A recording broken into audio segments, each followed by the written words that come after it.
우리 인생을 돌아보면 낙심되는 순간들이 참 많습니다. 건강이 예전 같지 않음을 느낄 때, 사랑하는 사람과의 이별을 겪을 때, 자녀나 손주의 문제로 마음이 무거울 때, 경제적으로 어려움에 부딪힐 때, 우리는 쉽게 지치고 낙심하게 됩니다. 특히 나이가 들수록 몸과 마음이 예전 같지 않다는 것을 절실히 느끼게 됩니다. 하지만 오늘 성경은 우리에게 분명히 말씀합니다. 낙심하지 말라. 주님이 새 힘을 주신다.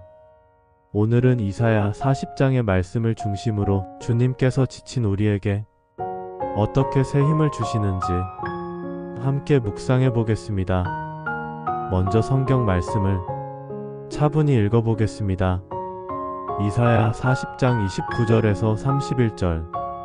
피곤한 자에게는 능력을 주시며 무능한 자에게는 힘을 더하시나니 소년이라도 피곤하며 곤비하며 장정이라도 넘어지며 쓰러지되 오직 여호와를 앙망하는 자는 새 힘을 얻으리니 독수리가 날개치며 올라감 같을 것이요 다른 박질하여도 곤비하지 아니하겠고 걸어가도 피곤하지 아니하리로다.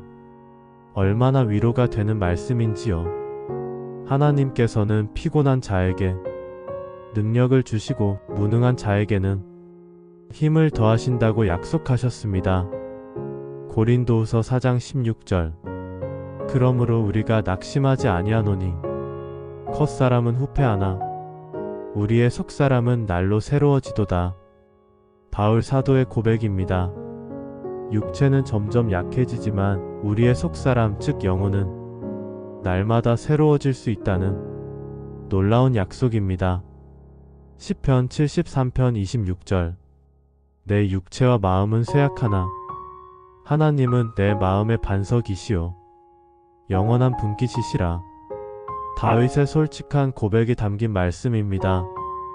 육체와 마음이 쇠약해지는 것은 인정하되 하나님만이 변하지 않는 반석이라는 믿음의 고백입니다. 마태복음 11장 28절. 수고하고 무거운 짐 진 자들아 다 내게로 오라. 내가 너희를 쉬게 하리라. 예수님께서 직접 우리를 초청하시는 말씀입니다. 수고하고 지친 우리를 향한 따뜻한 초청입니다. 오늘 이 말씀들을 붙들고 함께 깊이 묵상하겠습니다. 먼저 인간의 연약함과 낙심에 대해 생각해 보겠습니다. 이사야 선지자는 소년이라도 피곤하며 장정이라도 넘어지고 쓰러진다고 했습니다. 이는 나이와 상관없이 누구나 인생에서 낙심할 때가 있다는 의미입니다. 젊은 사람도 실패와 좌절을 경험하고 나이가 들면 몸과 마음이 약해져 자연스러운 피곤함을 느낍니다. 젊었을 때는 나는 괜찮다, 이 정도는 문제없다라고 생각했던 것들이 나이가 들수록 부담스럽게 느껴집니다. 계단을 오르는 것도 예전보다 힘들고 밤에 잠을 설치면 다음날 회복이 쉽지 않습니다. 기억력도 예전 같지 않고 새로운 것을 배우는 것도 더 어려워집니다. 하지만 육체적인 쇠약함보다 더 힘든 것은 마음의 낙심입니다. 자녀들이 독립해서 집이 텅 빈 것 같은 느낌, 오랜 친구들이 하나둘, 세상을 떠나가는 외로움, 앞으로 얼마나 더 살 수 있을까 하는 막연한 불안감, 이런 것들이 우리를 깊은 낙심으로 이끌 때가 있습니다. 특히 배우자를 먼저 떠나보낸 분들은 그 고독감과 상실감이 더욱 클 것입니다. 함께 걸었던 그 길을 이제 혼자 걸어야 한다는 것, 함께 나누던 대화를 이제 혼자 품고 살아야 한다는 것이 얼마나 힘든지 모릅니다. 또한 자녀나 손주들의 문제로 마음이 무거운 분들도 계실 거예요.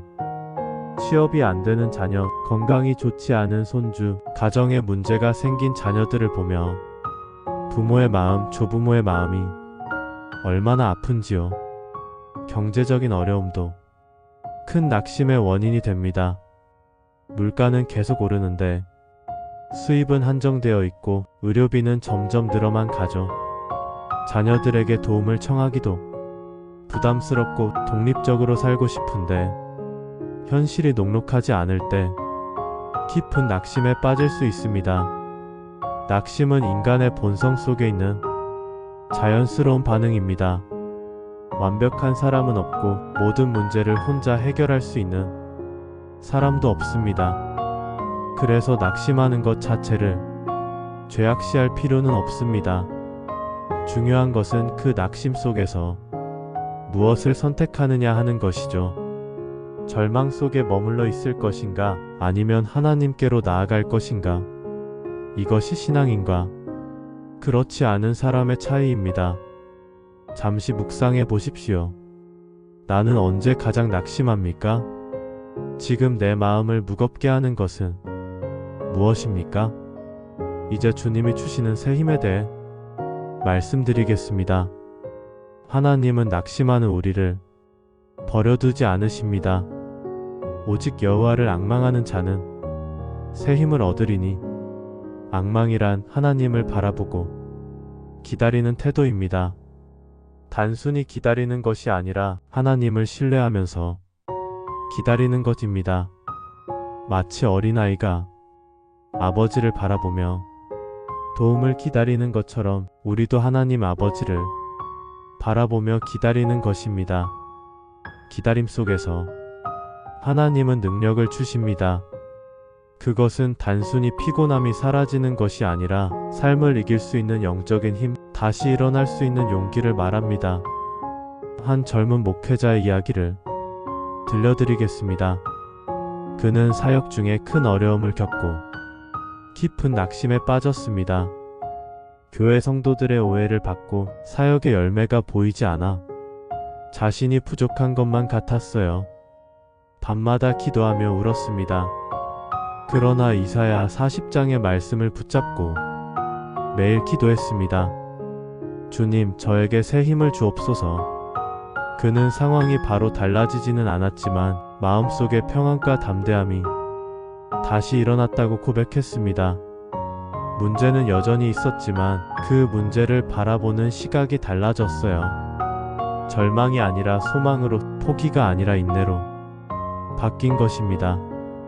이것이 바로 하나님이 주시는 새 힘입니다. 상황의 변화가 아니라 마음의 변화를 통해 새로운 힘을 얻는 것이지요. 성경은 새 힘을 얻는 것을 독수리가 날개치며 올라감 같을 것이라고 표현합니다. 독수리는 매우 특별한 새입니다. 다른 새들이 폭풍을 피해 숨을 때 독수리는 오히려 폭풍을 이용합니다. 독수리는 폭풍의 바람을 타고 더 높은 하늘로 올라갑니다. 폭풍이 클수록 더 높이 올라갈 수 있습니다. 믿음의 사람도 마찬가지입니다. 폭풍 같은 어려움이 찾아올 때 그것에 휩쓸려 쓰러지는 것이 아니라 주님을 의지하면 오히려 그 상황을 발판 삼아 더 높은 믿음으로 나아갑니다. 어려움이 우리를 파괴하는 것이 아니라 우리를 더 강하게 만드는 도구가 되는 것이죠. 욥도 그랬습니다. 모든 것을 잃었지만 그 고난을 통해 하나님을 더 깊이 만났어요. 내가 주께 대하여 귀로 듣기만 하였더니 이제는 눈으로 주를 배웁니다 라고 고백했습니다. 바울 사도도 마찬가지였어요. 가시가 육체에 있어 괴로워했지만 하나님께서 내 은혜가 내게 족하다고 말씀하셨을 때 그는 오히려 자신의 약함을 자랑하게 되었습니다. 잠시 묵상해 보십시오. 나는 지금 어떤 폭풍 속에 있습니까? 그 폭풍을 두려움으로만 보고 있지 않습니까? 혹시 하나님께서 그 폭풍을 통해 더 높은 곳으로 부르시는 것은 아닐까요?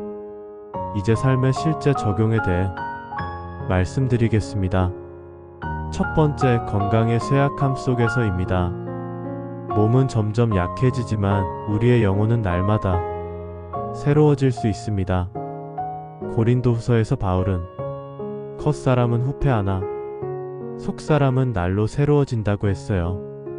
겉사람 즉 육체는 나이가 들수록 약해집니다. 이것은 자연스러운 현상이고 우리가 어쩔 수 없는 일이에요. 하지만 속사람 즉 영혼은 말씀과 기도 속에서 날마다 새로워질 수 있습니다. 몸이 아픈 날에도 하나님의 말씀을 읽으며 위로를 받을 수 있고 기도 중에 평안을 누릴 수 있어요. 한 할머니의 간증입니다.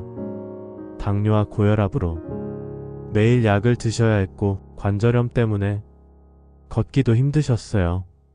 하지만 매일 새벽 성경을 읽고 기도하는 시간을 놓치지 않으셨습니다. 몸은 아프지만 마음은 날마다 새로워져요라고 고백하셨습니다. 말씀을 읽을 때마다 하나님의 사랑을 느끼고 기도할 때마다 새로운 힘이 생겨나요. 이것이 바로 하나님이 주시는 새 힘입니다. 몸의 아픔이 사라지는 것이 아니라 그 아픔 속에서도 영혼의 평안과 기쁨을 누리는 것이에요. 두 번째, 관계 속의 상처와 외로움 속에서입니다. 사람들은 우리를 떠날 수 있지만 하나님은 결코 우리를 떠나지 않으십니다. 나이가 들수록 사별과 이별을 자주 경험하게 됩니다. 오랜 친구가 세상을 떠나고 가족들과도 멀어지는 느낌이 들고 때로는 가까웠던 사람들로부터 상처를 받기도 합니다. 그럴 때 깊은 외로움과 배신감을 느낄 수 있습니다. 이제 나를 진정으로 이해해주는 사람이 없구나라는 절망감이 들기도 하죠. 하지만 하나님은 우리의 가장 가까운 친구가 되어주십니다. 시편 기자는 이렇게 고백했어요. 내 아버지와 어머니는 나를 버릴지라도 여호와는 나를 영접하시리이다. 외로움은 하나님과 더 가까워지는 기회가 될 수 있습니다. 사람들과의 관계에 실망할 때 하나님과의 관계에서 참된 위로를 찾을 수 있습니다. 조용한 시간에 하나님과 대화하며 그분의 사랑을 깊이 체험하는 것, 이것이 외로움을 이기는 가장 좋은 방법입니다. 세 번째, 경제적 어려움과 삶의 무거운 짐 속에서입니다. 마태복음 11장에서 예수님은 말씀하셨습니다. 내게로 오라, 내가 너희를 쉬게 하리라. 경제적인 문제, 가족의 문제, 건강의 문제 등 우리가 짊어지고 있는 무거운 짐들이 있어요. 이런 짐들을 혼자서 해결하려고 애쓰다 보면 더욱 지치고 힘들어집니다. 하지만 주님께 짐을 맡길 때 문제는 여전히 남아 있어도 마음에는 자유와 힘이 생깁니다. 베드로 전서에서는 너희 염려를 다 주께 맡기라. 이는 그가 너희를 돌보심이라고 했습니다. 염려와 걱정을 하나님께 맡기는 것이 무책임한 것이 아닙니다. 오히려 가장 지혜로운 선택입니다. 우리가 할 수 있는 최선을 다하되 결과는 하나님께 맡기는 것, 이것이 믿음의 삶입니다. 한국 전쟁 중 신앙을 지킨 한 할머니의 이야기를 들려드리겠습니다. 전쟁으로 가족을 잃고 삶이 완전히 무너졌습니다. 피난길에서 갖고 있던 작은 성경책이 유일한 위로였어요. 매일 새벽마다 무릎 꿇고 기도하셨습니다. 주님, 저는 아무것도 할 수 없습니다. 그러나 주님이 제 힘이십니다. 그 기도 속에서 하루하루를 이겨내셨고 전쟁이 끝난 후에도 그 믿음은 변하지 않았어요. 가난했지만 마음은 풍족했고 어려웠지만 희망을 잃지 않았습니다.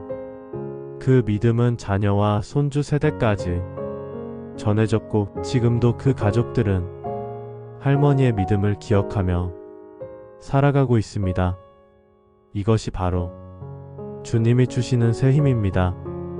상황을 바꾸는 힘이 아니라 상황 속에서 견디고 이기는 힘, 그리고 그 힘을 다음 세대에게 전해주는 힘입니다. 네 번째, 미래에 대한 불안과 두려움 속에서입니다. 나이가 들수록 미래에 대한 불안이 커집니다. 내가 언제까지 건강할 수 있을까? 치매에 걸리면 어떻게 하지? 자녀들에게 짐이 되지 않을까? 이런 걱정들이 머릿속을 맴돌 때가 있습니다. 하지만 시편 기자는 이렇게 고백했습니다. 하나님은 내 마음의 반석이시요 영원한 분깃이시라. 우리의 육체와 마음은 쇠약해질 수 있지만 하나님은 영원히 변하지 않는 반석이십니다. 미래를 걱정하는 대신 오늘 하나님과 함께하는 이 순간에 집중하는 것이 지혜로운 삶입니다. 내일 일은 내일 염려할 것이고 오늘 하루의 은혜가 오늘 하루에 충분합니다. 이제 낙심하지 않는 삶의 비밀에 대해 말씀드리겠습니다. 고린도후서 4장 16절에서 겉사람은 후패하나 속사람은 날로 새로워진다고 했습니다. 육체는 약해지지만 속사람은 말씀과 성령 안에서 날마다 새 힘을 얻습니다. 낙심하지 않는 삶의 비밀은 바로 속사람을 키우는 것입니다.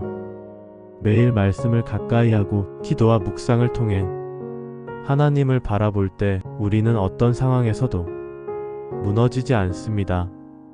말씀을 읽는 것은 단순한 지식을 얻는 것이 아니라 하나님의 마음을 아는 것이에요. 하나님이 우리를 어떻게 보시는지, 어떤 계획을 가지고 계시는지를 아는 것입니다. 기도는 하나님과의 대화입니다.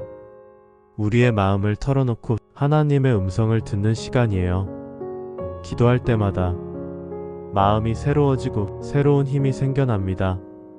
묵상은 말씀을 깊이 생각하고 내 삶에 적용하는 것입니다. 하나님의 말씀이 내 마음에 뿌리를 내릴 때 어떤 폭풍이 와도 흔들리지 않는 믿음이 됩니다. 한 권사님의 간증입니다. 젊었을 때는 바쁜 일상에 쫓겨 신앙생활을 소홀히 했어요. 교회는 다녔지만 개인적인 말씀 읽기나 기도는 거의 하지 않았습니다. 그런데 은퇴 후에 시간이 많아지면서 매일 말씀을 읽고 기도하는 시간을 갖게 되었어요. 처음에는 습관처럼 시작했는데 점점 그 시간이 하루 중 가장 소중한 시간이 되었습니다. 말씀을 읽으면서 하나님의 사랑을 새롭게 깨닫고 기도하면서 마음의 평안을 얻어요. 예전보다 훨씬 더 행복해졌습니다. 나이가 들수록 잃어버리는 것들이 많지만 하나님과의 관계는 오히려 더 깊어질 수 있어요. 시간도 많고 세상적인 욕심도 줄어들고 정말 중요한 것이 무엇인지 깨닫게 되기 때문입니다. 5번째, 소망을 품고 사는 삶입니다. 이사야 40장 31절에서 오직 여호와를 앙망하는 자는 새 힘을 얻으리니라고 했는데 여기서 앙망은 소망을 품고 기다리는 것을 의미합니다. 단순히 현재의 어려움만 보는 것이 아니라 하나님이 주실 미래의 축복을 바라보는 것입니다. 우리에게는 영원한 소망이 있습니다. 이 땅에서의 삶이 끝나도 하나님 나라에서의 영원한 삶이 기다리고 있어요. 그곳에서는 다시 눈물도 없고 고통도 없습니다. 사랑하는 사람들과 다시 만날 수 있어요. 이 소망이 있기 때문에 현재의 고난을 견딜 수 있습니다. 바울은 이렇게 말했어요. 현재의 고난은 장차 우리에게 나타날 영광과 비교할 수 없도다. 6번째, 다음 세대에게 믿음을 전하는 삶입니다. 우리가 받은 은혜와 경험한 하나님의 사랑을 다음 세대에게 전해주는 것, 이것도 새 힘을 얻는 중요한 방법입니다. 자녀와 손주들에게 신앙의 유산을 남겨주는 것, 우리의 삶을 통해 하나님의 사랑을 보여주는 것이 얼마나 소중한 일인지요. 때로는 말로 전하기보다는 삶으로 보여주는 것이 더 효과적입니다. 어려운 상황에서도 낙심하지 않는 모습, 감사하며 살아가는 모습을 보여주는 것이에요. 손주가 할머니를 보며 할머니는 왜 항상 웃으세요? 라고 물었습니다. 할머니는 대답했어요. 할머니에게는 예수님이 계시거든. 그래서 무서울 것이 없단다. 그 짧은 대화가 손주의 마음에 깊이 새겨져서 나중에 그 손주도 믿음을 갖게 되었습니다. 이것이 바로 믿음의 세대 전수예요. 우리가 경험한 하나님의 은혜를 다음 세대에게 전해주는 것, 이것이 우리에게 주신 소중한 사명입니다. 사랑하는 여러분, 오늘 우리는 낙심하지 말라, 주님이 새 힘을 주신다는 말씀을 붙들었습니다. 인간은 누구나 낙심합니다. 소년이라도 피곤하고 장정이라도 넘어집니다. 그러나 하나님을 바라보는 자는 새 힘을 얻습니다. 톡수리처럼 어려움을 딛고 더 높이 날아오릅니다. 겉사람은 약해지지만 속사람은 날마다 새로워집니다. 혹시 지금 낙심 가운데 계신가요? 주님이 말씀하십니다. 내게로 오라. 내가 너를 쉬게 하리라. 건강의 문제든 관계의 어려움이든 경제적인 걱정이든 미래에 대한 불안이든 그 모든 것을 주님께 맡기십시오. 그리고 매일 말씀과 기도를 통해 속사람을 새롭게 하십시오. 하나님과의 관계를 더욱 깊게 하십시오. 우리에게는 영원한 소망이 있습니다. 이 땅에서의 삶이 끝나도 하나님 나라에서의 영원한 삶이 기다리고 있습니다. 그 소망을 품고 살아가십시오. 그리고 우리가 경험한 하나님의 은혜와 사랑을 다음 세대에게 전해주십시오. 오직 여호와를 앙망하는 자는 새 힘을 얻으리니 독수리가 날개치며 올라감 같을 것이요 다른 박질하여도 곤비하지 아니하겠고 걸어가도 피곤하지 아니하리로다. 이 약속의 말씀이 오늘 여러분의 삶 속에서 실제로 이루어지기를 축복합니다. 낙심 대신 소망을, 절망 대신 믿음을, 피곤함 대신 새 힘을 주시는 하나님의 은혜가 여러분과 함께 하시기를 기도합니다. 하나님의 평강이 여러분의 마음과 생각을 지켜주시기를 축복합니다. 다음에 또 만나 뵙겠습니다.